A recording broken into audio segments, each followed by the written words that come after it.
If you are an online health coach and you have absolutely no strategy, no clients, and no clue what to say online, this video is absolutely going to be for you. I am with my beautiful friend, Amelia, who is a content strategist and social media marketer. We're going to get into what that means. What we're going to help you with today, we are going to unpack how to be able to market yourself online, what exactly that means to market yourself, how to build a brand with presence, and get yourself some clients through social media. I am Brittany. I'm a business mentor and the founder of Paid in Paradise, where I help aspiring health coaches make their first 3 to 5K months online without any business degree. So let's dive in today. I am here again with Amelia. So Amelia, why don't you introduce yourself a bit and tell us exactly what is a content strategist and social media marketer? Hello. Thank you for having me. Okay, so I'm Amelia. I'm from England and I am a content strategist. A content strategist is somebody who strategically understands, can plan, and can arrange content to fulfill a certain goal. So that's kind of the fulfillment part of that is the social media marketing. I love that. And how did you get started in this field? Is this something that you went to school for, or what did that look like? No. So none of us do. And I think that's the beauty of it, is that half of us go to school or we go to university for something else and we never end up in it. I studied psychology at university, actually, so it's connected slightly. And after university, I went traveling straight away and then booked a one-way ticket to Thailand. And after a while, I had been doing sort of like stop-start work, just casual seasonal stuff, and got a bit tired of it. I was like, I need something a bit more sustainable, which was where I looked into online businesses. And initially, so the first question is, okay, cool, so what are you going to do? You know, like, are you going to do health coaching? Are you going to do social media management? Are you going to become somebody in the crypto space? And I was like, oh my God, I have no idea. But the first two ideas actually that I had were social media management and personal development retreats for women. But I didn't do anything with social media for probably 2 years. 2 years. Because I had absolutely no experience in social media. So I was like, who am I to be able to comment on social media? Did you have imposter syndrome? Yes. I wouldn't have called it imposter syndrome at the time because I didn't know what imposter syndrome was at that point. I had such low self-worth that I didn't think that I was capable of anything, let alone starting a business, let alone learning something new.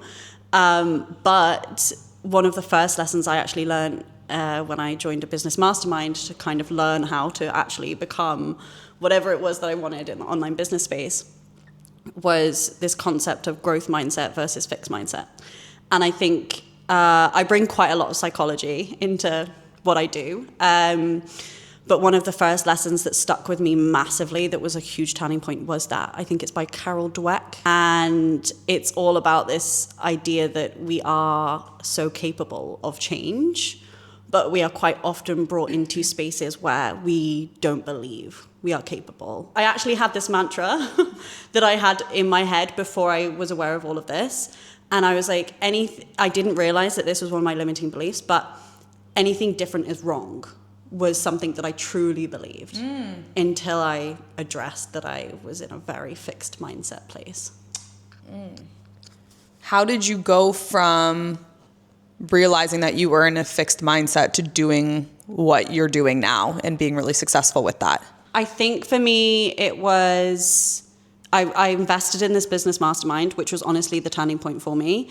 And when I got into this business mastermind, I was like, oh, what's happening? Like, what's going on? It seems like everybody has their shit together. Everyone knows what they're doing. And I was like, hey guys, I have no idea what the fuck I'm doing. Like, genuinely, I was like, so how did you get from like A to B? And they were like, what are you talking about? We're on Z. And I'm like, no, I'm at A. Like, this is where I am. And so I just had to get, honestly, I had to get really honest with myself because I was forced to, because once I had opened my mind to this idea of being in an open mindset and being like, okay, you're capable of change. You don't have to be where you are forever. I then had to put so many pieces together, and actually it facilitated this personal development journey that I needed to go on to build up that self-worth, to build up that belief that I was a capable human being, of just being a human being and being a worthy human being, before I could even apply any of those things to a business perspective. And I think that's really interesting when you are in those sorts of communities or mentorship programs. One of two things can happen. It's like, oh, I'm seeing these people, they're doing what I want to do. So it changes that belief system that you had of, I can't do this. It's like, well, all these other people are doing it. Why the fuck can I not? Right? And also it creates sometimes comparison. Yeah. It's like, okay, yeah, I'm at A. These people are 100 steps ahead of me at Z. And it creates this gap of how much you don't know or how much further you have to go in order to get there. And it creates this comparison of, well, fuck, I'm not there. Like, who would want to work with me when buddy over here is doing X, Y, Z, right? But I guess going back into the marketing side of things, like for somebody that's just starting a business, they're probably like, what is marketing? If they don't have a business background, this was me 2 years ago, had no idea what the fuck marketing meant. So let's break that down and then we'll go from there. Marketing in the general sense of things, you think, okay, it's this idea of conveying a message so that you can add value to your audience. That's essentially what like the standard Google definition I think would be, so that it can bring value to your organization, to your business, whatever that is. For me now in the position that I'm in, but I do think it's about putting yourself out there, just over and over again, just putting yourself out there. And giving value is probably the most important thing that I would say. People think of marketing as like taking and trying to bring people in, but it's not that. If you give out, you attract, which is a very different way of approaching it. And when you say that, immediately my mind goes, that's not salesy. Like No. People, I think, yeah, they think that selling and marketing and yeah, it's just all of these people, like you said, trying to take. But as soon as that just went off in my head, as soon as you're like, instead, let's reframe. Let's focus on giving first before you ask anything in return. So when you say giving value, what exactly do you mean by that? I want to hop on that sales and marketing thing actually really quick, and then I'll circle back around. So there's this analogy that I've used before, and have you ever heard about the idea of like taking a horse to drink water, but you can't make them drink? Yes. So the saying goes is that the marketers are the people that are bringing the horses to drink the water. The salespeople are the people asking those horses to drink the water. A good marketer will make sure that it's thirsty horses that are being brought to the water. Oh, I like that. It's cool, right? That's really good. It's cool. Can you relate that? Can you relate that to a health coaching perspective? Yeah, okay. It's about attracting the people who are already interested in what you want. One thing and one mistake that I often see, especially beginners, because it's a huge self-worth journey and just personal development journey doing, is trying to convince people that they need you. Oh. Because you're so scrappy and like hungry for what it is that you're doing, which is great, and that energy is vital. You need that, especially at the beginning. You should have that, because if you don't have that at the beginning, you're not going to go very far. But it's like I'm trying to convince 90-year-old Joe who doesn't get off his sofa to come and be a part of my health coaching. And it's like 90-year-old Joe's done. Like 90-year-old Joe's happy watching EastEnders at 6 p.m. on a Friday or whenever it is. Like, honestly, it's about, and the thirsty part is, so the marketers doing it just marketing broadly will be trying to speak to everyone. They'll be trying to speak to 90-year-old Joe. So it's about finding those people who are already actively seeking or are already considering, already teetering on the edge of, say, investing in health coaching. It's looking at, if we're going to put it in basic terms here, I don't like this, but pain points. It's looking at pain points. It's looking at what people's desires are. Where do they want to be getting to? And speaking to those people who are already in that space rather than trying to convince the rest of the world that they need you. Where do you find those people that are on that point of being ready and looking for that change? I'm going to give the classic marketing answer. It depends. It depends. We don't like vague here, so let's get more specific for our audience. It depends on so many things, but I think if we focus on the giving thing, if we focus on, and again, this comes back to then you sort of being the center, if we focus on giving to our audience, well, one, we have to get clear on who our audience is. Like, that's the very first thing. You have to be like, who am I helping? And quite often it's you 3 years ago, or, you know, at some period in your journey, it's you. And then it's, what's my journey that will help speak to these people, and what information, what value, what can I give these people that are going to help them, that will make them want to come to me? Okay, this is really good because, hi, I'm one of those people. This is the most frustrating part of this business. I will say this. Oh, I'm so happy this is getting brought up because this is something that I personally struggle with. I see people, I talk to people, I hear them, I listen to them. They're fucking struggling.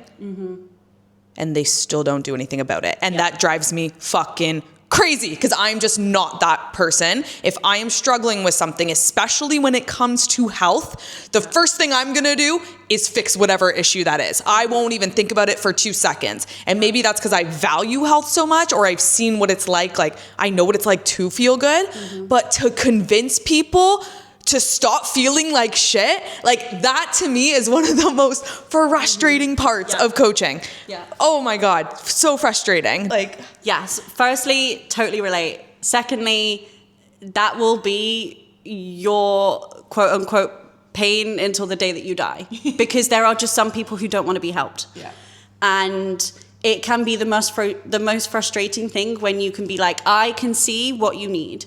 I can see that this would make everything work perfectly for you. Trust me, and I'm not going to name names, but there is a potential client who has been on my radar for 10 months, and he is on the edge, and every time he's on the edge, and every time it's just not quite the right time. I sent him proposals, I sent him stuff, and he goes, it's not the right time. It's not about you. This is what I want to say first. Like, so for anyone like listening and watching, it's not about you and what you're doing. You're not doing anything wrong. You're probably asking all the right questions, especially if, you know, they're working with you. They've been given the tools. They've been given everything. You're asking the right questions. It's a gap between one, allowing people sometimes to have their own journey and be able to try all of the other things that they think is going to fix their problem first, realizing it doesn't fix their problem, and then eventually they come back to you. Quite often that happens.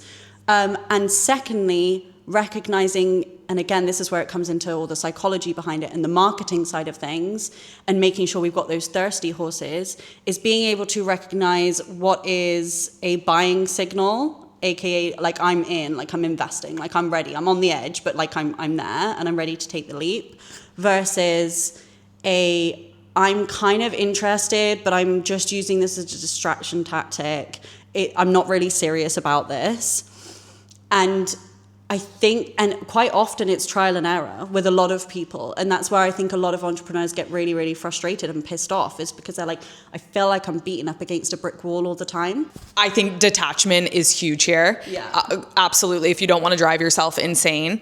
And I think the most difficult part is when you get on a call, they are so ideal. And they are, you know, if they join your program, you know their entire fucking life is going to change. Like every pain point that they have, you know you have the solution for it.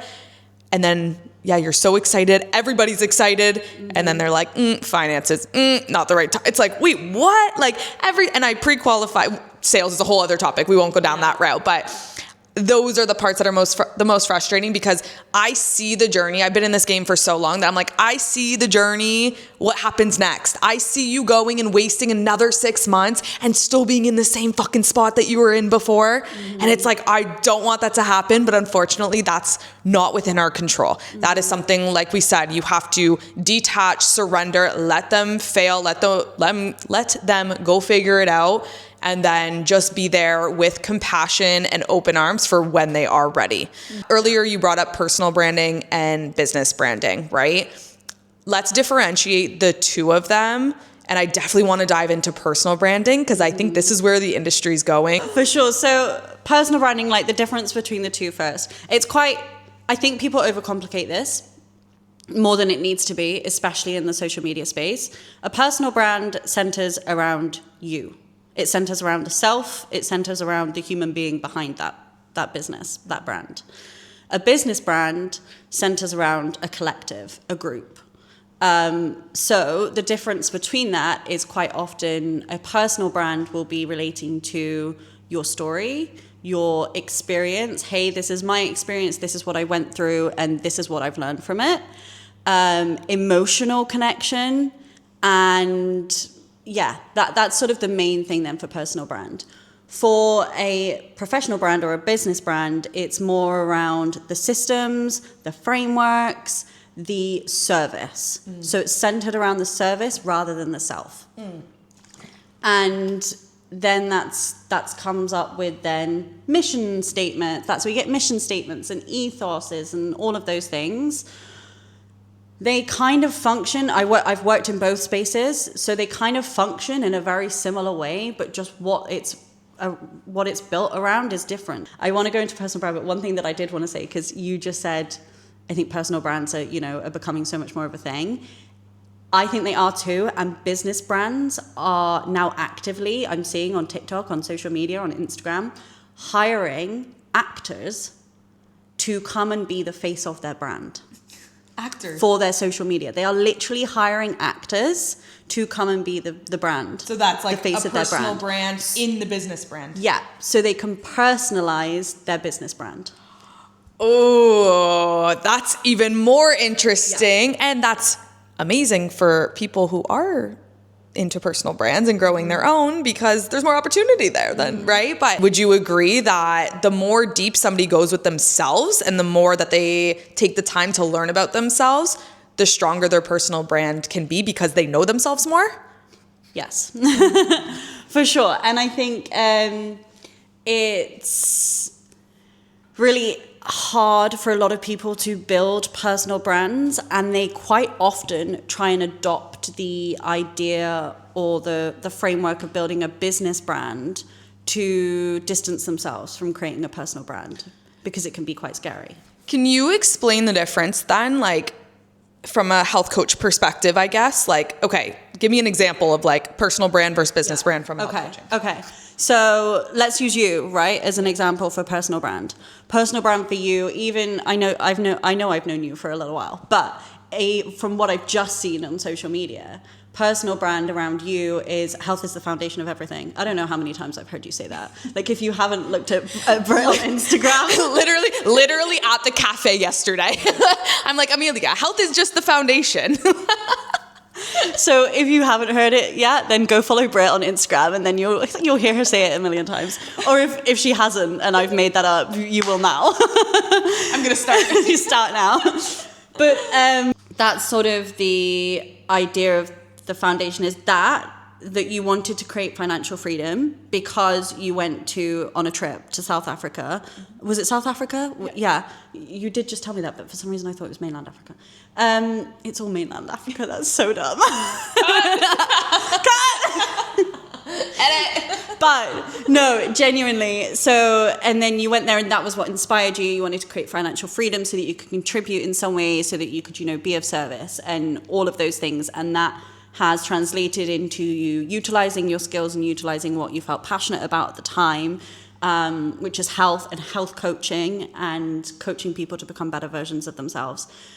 That's a story. There's an arc. There's that's your personal experience of what you found, what you've learned, your experience as well in the health coaching with the binge eating and with your experience with your health and, you know, burning out and running however many kilometers in a month. This is all stuff I picked from her social media, by the way. This isn't stuff that we've had conversations about necessarily. That's an example of a personal brand. And then maybe not directly like health coaching, but in the health space, you've got Nike or Nike, however you want to pronounce it. That's a business brand. They are, you don't think of one particular person unless you're thinking of the advert where it's like, just do it. Yeah. Who is that person? Do you know the name of the guy who was on the ad? Oh, fuck. What the fuck? No. Fuck no. So anyway, but you don't think of a specific person. Okay, so going off personal brand then, because I think a big limiting belief, maybe it's not a limiting belief, I want to hear this from you, but everybody thinks that in order to be successful, you need to have a big following. And people are trying to build this, people are trying to build this personal brand with the intent of creating content that goes viral so they reach so many people. What's your thoughts on that? I actually have two answers for this. One is fuck that, which I'll come on to second. The first is, that only matters if what you are trying to do is become an influencer and you are trying to monetize based off views. That is the only time that matters, because that is the monetization part. That is the way that you are going to make your money. Yeah. If you are trying to create a business and use social media as part of or all of your marketing funnel, which is just basically a way of bringing clients in and then eventually converting them to become bringing your audience in and then eventually converting them to become clients. Followers mean jack shit. Because I ask people this all the time when they're like, oh, I want to go viral. Blah, blah, blah. Okay. Would you rather have 100 people in a room and 99 of them be like, I want to be your client. Let me work with you right now. Let me sign up. Or would you rather have 1 million people in a room, firstly, that would be frightening, and have one of them want to work with you? And totally agree. And I did at my public speaking event too, I use this example of why I think a personal brand is so fucking important, because even if you pivot, so for me, for example, I had a health coaching business for 4 years. Now I'm pivoting into business coaching. People that have been following me though and know my story, know my journey, they've seen me start from nothing. They've seen me start as a fucking teacher, a high school teacher, all the way to now having a business mentorship program. They're bought into that. No matter what you put out there, because you've spent time like building connections with your followers, right? Like actively engaging them, pouring into them, giving value. Like I've posted almost every day, just free content over and over and over. People want to work with you. So now, let's say, as you said, if you have 1,000 followers, let's say, and you've spent the time building those connections, those deep personal relationships, and they love you and they trust you. Let's say you want to go put out a book. You're going to have 1,000 people buying from you rather than, like you said, going viral. Nobody's your ideal client. They don't give a fuck about you. Nobody will buy that book, right? It's like, okay, so what is the most important thing here? So let's say somebody does have, I don't know, let's say under 1,000 followers, okay? I do too, just to put that out there on my business account. I do too. Okay, perfect. You can even use yourself as this example too. If somebody has less than 1,000 followers, like what would you tell somebody to be able to market themselves and get clients? So the very first thing, we kind of touched on it earlier, is clarity. You need, I guess this goes into the whole, like, you don't need a fucking niche, you need a narrative concept. Because human beings are wired to like clarity. We like rhythm, we like consistency. Forget the man-made, like 9-to-5 jobby. People like consistency and they like clarity because it signals safety to them. So if you can create a clear narrative that people can refer back to and they go, okay, this adds up with this. Oh, okay, this adds up with this. It creates that consistency for people and clarity that makes them trust you. So we were at a coffee shop yesterday, as we always are. we love our coffee. Cheers to that. Cheers. And she said this to me yesterday, and I just straight up asked her, I'm like, what the fuck does that mean? I'm like, what is the difference between a niche and a narrative? And exactly what she was saying earlier, like you saying health is the foundation to everything. That's your narrative. And I had a dream, guys. It was so crazy. I literally just had a fucking dream yesterday. I was like, oh my God, what I try to put out in the world is the reason that health is so important to me is the vitality that it gives you to live your life.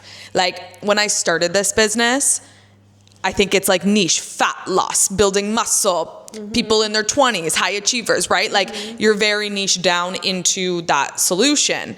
But now it's the messaging that comes along with it that I think is so much more important. I'm like, what we teach people about is feel good in your body, look good in your body. If you have those two things combined, you're fucking free as a bird. Like you don't have the stress of food anymore. You don't have the energy holding you back. And yeah, it was just like this triangle. Feel good. That's what we do in our program. Feel good, look good, live better. And I was like, oh my God, that's an example of a narrative then, rather than focusing on a niche. So why would you say the narrative part is more important than a niche when all other coaches are saying niche down, niche down? So firstly, a niche, right? If people have never heard of this before, and this is like your first interaction with, oh, I need a niche, or you've heard of it, but you're like, what is that?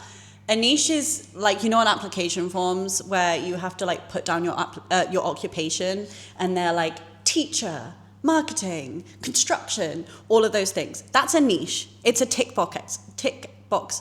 I'm going to repeat that so you can edit. It's a tick box exercise where you tick a box and you fit in this perfectly square little box for people to go, oh, okay, cool. You go this way, you go that way. That's what a niche does. A niche for you on that form would be health or health and fitness or health and beauty, whatever comes up on that drop down form, right? For me, it would be marketing or social media marketing. But are you, Brittany, just health and beauty? No. Am I just social media or marketing? No. We don't all fit into this square little box. And those niches work for business brands. A narrative is kind of, if you think of narrative, right, quite often people think of story. It's a storybook. It's a narrative and a story. It's kind of a wiggly line that like goes up and down, and we have peaks and troughs. But what that narrative does is it allows us, and this is the beauty of personal brands and not business brands, is it allows us to pivot if we should need to, which is what you've done with Revived, now moving into Paid in Paradise. You are still in the health area. You're still in the health niche. Your narrative is still health is the foundation of everything. And yet you're shifting from helping people directly with the coaching and helping them become fitter and healthier to helping people be able to do that themselves. And so another example, like my niche is social media marketing or social media or marketing. My narrative is that I want to help people connect to themselves. I want to help people connect to each other so that they can basically be more fulfilled and have a better impact on the world. And that can be through, at the moment, finding their voice and their messaging and their marketing. But also, if I decided tomorrow to circle back to my other business, which was retreats, I could run personal development retreats. And that narrative still holds. I love that. So that is what I would say is the difference between a niche and a narrative. It's almost like your narrative is like your mission. Yeah. And it's just being translated into different forms. And if you look at Apple or Tesla, like everybody has a mission statement, and that means that they can come out with all these different products that are equally successful because they built a loyal following and because of their brand, right? Which is really cool. Okay. Let's say somebody's like, all right, Amelia, I just want 5K months. Like, bro, I just want to sign 10 clients. I want to make 5K months. What marketing strategies or tools would you say are an absolute must for beginner coaches to help them? The first thing I would say is, honestly, it's this idea of know, like, and trust. If you've seen the abbreviation, it would be NLT on social media. people, and we touched on this earlier, people have to know about you to begin with in order to ever buy from you, right? So, but that can be done in a multitude of ways. That can be done by going viral. That can be done by picking up the phone and speaking to every person you know. That can be emailing people directly. That can be whatever way. You need to get people to know what you're doing. That has to be the first step, because people can't trust and like you if they don't know you, don't know that you exist, and don't know what you're doing. My opinion is always pick the most sustainable thing that you can do, but also pick the most high value, high yield thing that you can do, especially at the beginning. Because social media, especially organic social media, doesn't happen overnight. Sorry to ruin it for you. It doesn't. These people talk about virality and all of this stuff. So social media takes time. So first of all, get people to know you. One of the best ways that actually I've heard that I have to steal from Gary Vee for doing this is take out your phone, video record yourself saying, hey, I've just started like this health coaching that I'm doing. I really want to help people go from this to this, blah, blah, blah. I really would support your help. I really would appreciate your help. Can you let me know if you can think of anyone in your life who you think would benefit from this service? And send it to everybody that you know. Just a video of you recording yourself and like DMing people on Instagram that video. Yeah, Instagram, text messages, emails, whatever. And the thing that does as well is it doesn't put people on the defense, because it's not me going, hey, Britt, do you want to be my client? Yeah. Yeah. It goes, hey, do you know anyone that you think might benefit from social media marketing or need support with their content? And you go, oh, and people are like, and maybe that is them. Maybe they'll align with that and they'll go, oh yeah, okay, cool. Yeah, I want that. Yeah. Or they'll go, and this is particularly great at the beginning, because like, have no shame, have an ego death. Like, have no shame doing it, because you are a beginner. Trust me, quite often when times have got hard and I'm like, oh, I could do that. And then I'm like, no, I'm too far along now to be able to like warrant me doing that. Like these limiting beliefs kicking in. Do it, because you do not know what will happen. So that's the no. Like just get people to know about you. Easiest way to do it. The like is being a person. Mm-hmm. It's being a human being, and it's being you. And quite often that's one of the hardest parts. And then the trust part is what sets you apart from everyone else who's a health coach out there. And that has to be your story. That has to be your story, not a story that you've adopted from somebody else who has a personal brand that you really resonated with. You resonated with that personal story because it was theirs. So you need to adopt your own. I, first of all, steal that fucking tactic. Do it. I'm going to do it. Gary Vee. I can't take credit for that. Bro, as soon as we get off this video, I'm going to be deciding. Everyone's going to get this fucking video from me because I'm sending that tomorrow. That's huge. I think the trust factor, that is the absolute most important thing. Yeah. And I know there's like a debate with like TikTok and Instagram. I personally like Instagram better. I just think it's easier, because when I think about myself on TikTok, I'm just scrolling. I'm rarely tapping on somebody's profile to go look at the rest of the videos, unless it's like a 2-part series or something like that. And like rarely will I click that follow button. Maybe that's just me, but I find Instagram, I don't know. I find it just more personal, I guess. Mm-hmm. But that trust factor, when you said your story is what separates you, I was going to say that, because I truthfully believe the reason that when I first started, I had 1,700 followers. Okay. And I rarely posted, and I was a travel content, like literally just posted travel content once every 5 months. Right. So wasn't really big on social media. And the very first story post that I did, so literally taking the phone, putting it in front of your face and recording you. First of all, fucking terrifying. Second of all, when you're telling your story and being vulnerable, it's so scary. It's like you're just letting the world see a different side of you that they've never seen before. Like you're just you're putting yourself in a vulnerable state, and that's not easy. And I have the video. I don't know if you saw it. I posted it when I first launched Paid in Paradise, but it's so cringy. First of all, it's so fucking cringy. But that was the story that instantly built connection with my audience to show, hey, I'm struggling with exactly the thing that you're struggling. But look where I was able to get myself to because I followed XYZ steps. Immediately, it's like, okay, there's the trust factor because I'm being vulnerable. I'm telling you exactly where I was at, what I was struggling with. There's the value. I'm just showing you how to get through A to Z, and I'm not asking for anything in return, right? Immediately there, when you lead with that, I think that is the biggest separator between people that make it in this industry. People don't want the perfection. They don't want this. People just want relatability now. Yeah. And what's relatable is people's pain. Unfortunately, it's sad, but it's like most people relate more to people that are negative, people that are struggling, people that struggle with their health, right? And it's like you got to meet people where they're at. But I would say just from like my own success, I guess, with marketing that I didn't really know is marketing is vulnerability and being transparent about where you're at, showing who you authentically are, not just on your high days, but most importantly, as you're navigating the most difficult times.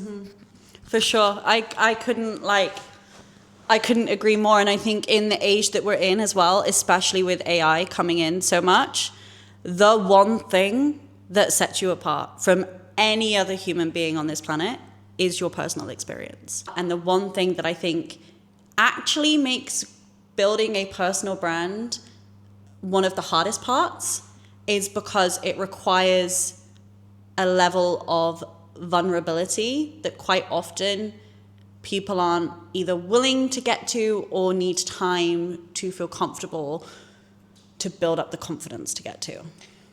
I completely agree. So when it comes to like getting clients online then, and it comes to marketing yourself and creating the content and being seen and heard, like what do you think is the biggest reason why people aren't successful and aren't able to get clients or get paid clients? What holds them back the most?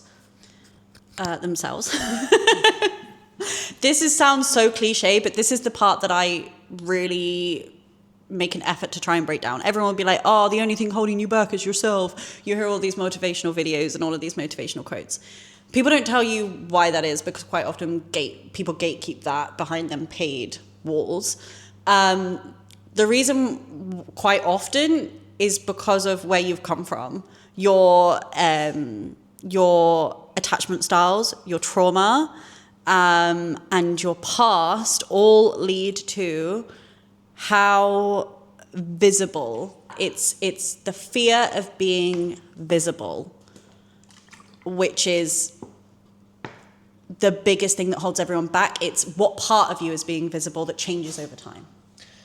And I think what you said earlier, self-worth, not feeling good enough. Yeah.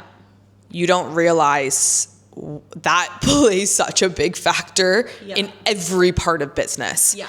And the thing that stands out for me the most, actually, people that are successful is people that are convicted. People that fucking believe in what they do. And that's actually why I actually teach people, create your offer first before going and talking about you being a coach. Create your offer, because when you have that offer, and no coach has told me, like everyone's like, push, go get clients, then build your offer.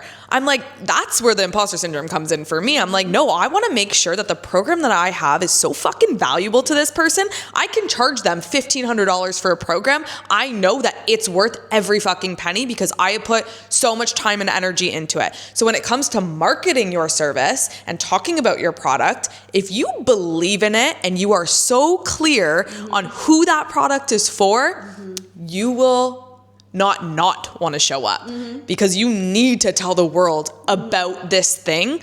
And that conviction piece makes the marketing that much more successful. Yeah. Agreed? Yeah, 100%. And honestly, I've been, so what year are we now? 2025? Bro, every day's a Saturday. What day is it? Exactly. Every day's a Saturday. We're 2025. I've been stepping into the online space for 4 years. even now, if I'm going to be brutally honest, have I turned around and been like, I'm still evolving into my why every day, and I haven't found something yet, I feel like I'm on the precipice of it, that I'm like, this makes me feel so fucking excited that I'm going to jump out of bed at 6:30 in the morning and share this and do that and make sure that I'm connecting with this person and doing this because I want to help them and because I feel so convicted in it. It's in me, but I had to do, like, the first 2 years of business was all just like, you're not a worthless human being. Mm-hmm.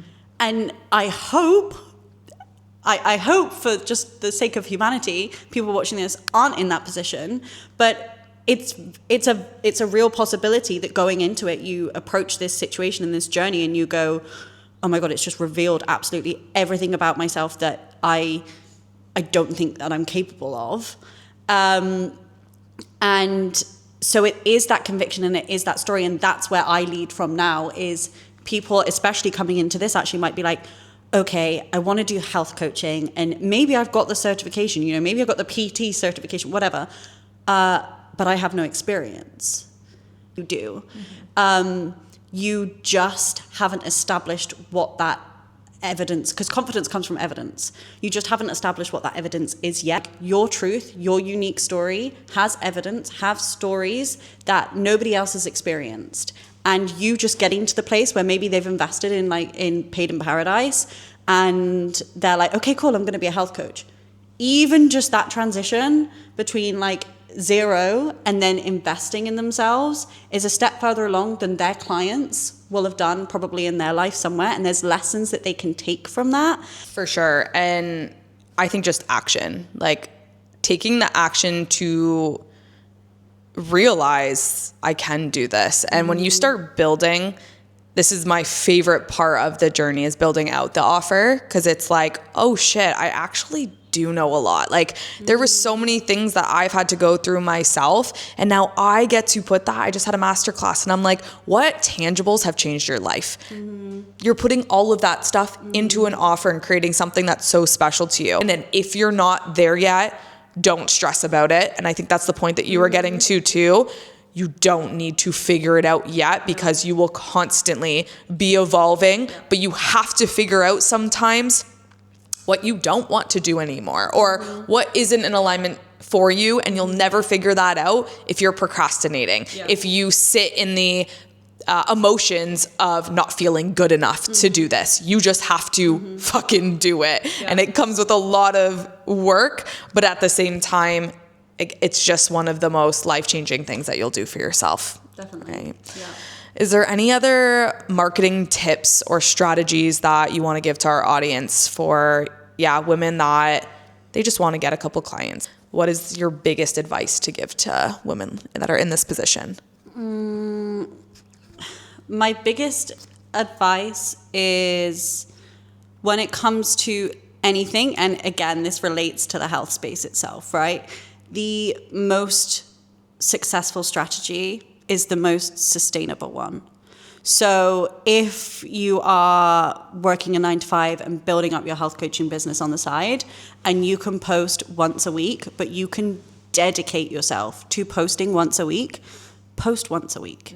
Please don't go out there and be like, I need to post 5 times a week, and then you burn out after the first week, and then you don't post for 2 months because you've burnt yourself out and you have no energy for it. Be sustainable. I think a good analogy for this, right, is in the gym. If your goal is, I'm going to go to the gym, and you say, I don't know, you're going to go twice a week. Does it matter if you go and you lift weights and you are lifting for 10 reps for a lighter weight versus 6 reps for a heavier weight? No. If at the beginning your intention is just to go to the gym and be sustainable with it, if you find one of those easier than the other, go and do it. Because at the beginning, it does not fucking matter. What matters is that you create that habit, and contact creates clarity, is what I always say. And maybe you go in and you're like, I love the strength stuff and I'm going to do the heavier weights and blah, blah, blah. And then maybe you shift and you pivot, right? Like we talk about. But what matters is that you're building up that habit to begin with.